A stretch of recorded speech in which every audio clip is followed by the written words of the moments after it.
Dhurandhar. The revenge अपने पहले भाग का विस्तार उसे और भी तीक्ष्णता प्रदान करता है और उस पर आधारित है। पहली फिल्म में जिन बातों का संकेत दिया गया था, यह फिल्म उन्हें पूरी दृढ़ता से अंजाम देती है।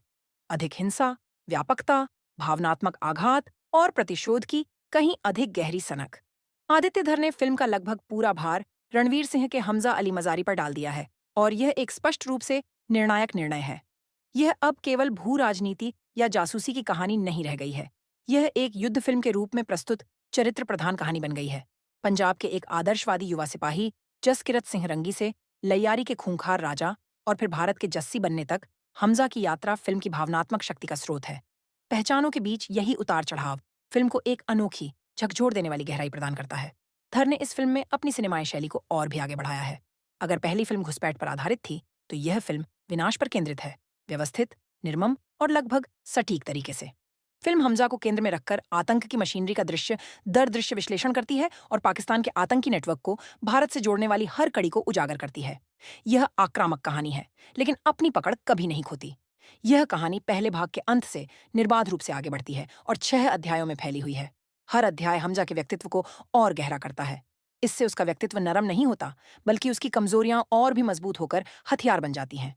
जैसे जैसे वो परिपक्व होता है, वैसे वैसे फिल्म का आक्रोश भी बढ़ता जाता है।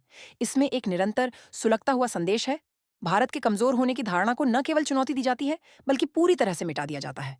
रणवीर सिंह असाधारण है। अगर लुटेरा 2013 में उनका संयम झलका था, तो धुरंधर द रिवेंज में उनकी अति सक्रियता साफ दिखती है और वे इसे बखूबी निभाते हैं।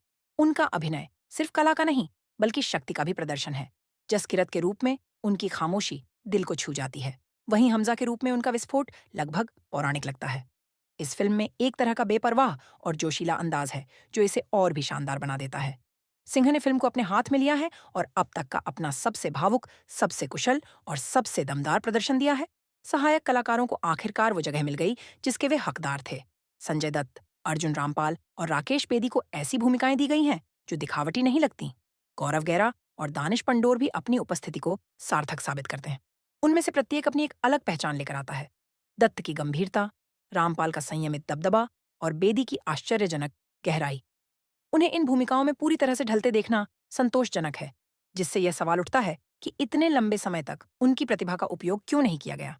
यह सिर्फ एक साधारण कास्टिंग की सफलता नहीं है, बल्कि धर का उन पर भरोसा हर उस दृश्य में स्पष्ट दिखाई देता है जिसमें वे अपनी भूमिका निभाते हैं। यह फिल्म लगातार भौगोलिक और राजनीतिक सीमाओं के बीच घूमती रहती है। यह वास्तविक घटनाओं का जिक्र करती है, वास्तविक घटनाओं से प्रेरणा लेती है और अपनी काल्पनिक कहानी को वास्तविकता के बेहद करीब ले जाती है।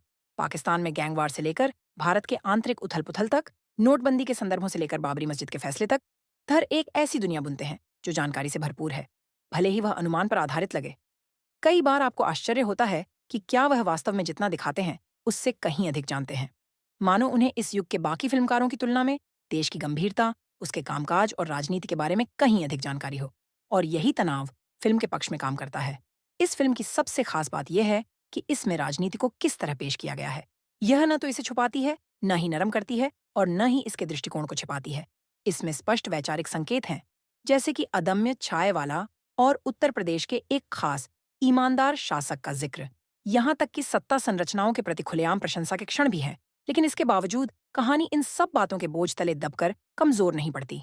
यह फिल्म इसलिए दिलचस्प बनी रहती है क्योंकि धर कभी भी संदेश को कहानी पर हावी नहीं होने देते। तकनीकी रूप से फिल्म बेहद कुशल है। धर एक ही सीक्वेंस में एक्सट्रीम क्लोजअप और वाइड टॉप एंगल शॉट्स के बीच इतनी सहजता से बदलाव करते हैं कि यह लगभग अदृश्य सा लगता है। जो चीज दिखावटीपन लग सकती थी, वह यहाँ कलात्मकता का सार बन जाती है। फिल्म की लंबाई के बावजूद एडिटिंग कसी हुई है और साउंड डिजाइन, विशेष रूप से बैकग्राउंड स्कोर, फिल्म की लय को बनाए रखता है। संगीत एक अहम भूमिका निभाता है। तम्मा तम्मा लोगे, थानेदार 1990 और आरी आरी, बॉम्बे रॉकर्स 2003 जैसे गाने पुरानी यादों को ताज़ा करते हैं, कहानी को गहराई देते हैं और उसे और भी मजेदार बनाते हैं। इनके बिना फिल्म बोझिल और उबाऊ हो सकती थी। इनके साथ ही फिल्म प्रभावी है। और फिर आता है अंतिम चरण। धर अपना सबसे साहसिक कदम अंत के लिए बचाकर रखते हैं। जिस आश्चर्य की ओर आपको फिल्म बढ़ती हुई लगती है, वह बिल्कुल ही अलग निकलता है। यह आपको पूरी तरह से झकझोर देता है। यहीं पर धर अपनी तीक्ष्ण बुद्धि का परिचय देते हैं। उन्हें ठीक ठीक पता है कि कब संयम बरतना है, कब दर्शकों को उकसाना है और कब तालियां बटोरनी है। वे अपने दर्शकों को समझते हैं लेकिन उससे भी महत्वपूर्ण बात यह है कि वे देश की वर्तमान स्थिति को समझते हैं। धुरंधर दी रिवेंज एक सूक्ष्म सिनेमा नहीं है। यह मुखर, बेबाक और अपने आप में पूर्णतः आश्वस्त है।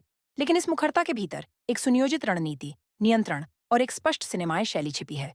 यह एक नए भारत की बात करता है, लेकिन इससे भी महत्वपूर्ण बात यह है कि यह नए हिंदी सिनेमा को आकार देने का प्रयास करता है। निडर, अतिरंजित और खुद को समझाने से इनकार करने वाला। यह एक ऐसी फिल्म है जो आपसे सहमति नहीं मांगती। यह आपका ध्यान आकर्षित करना चाहती है।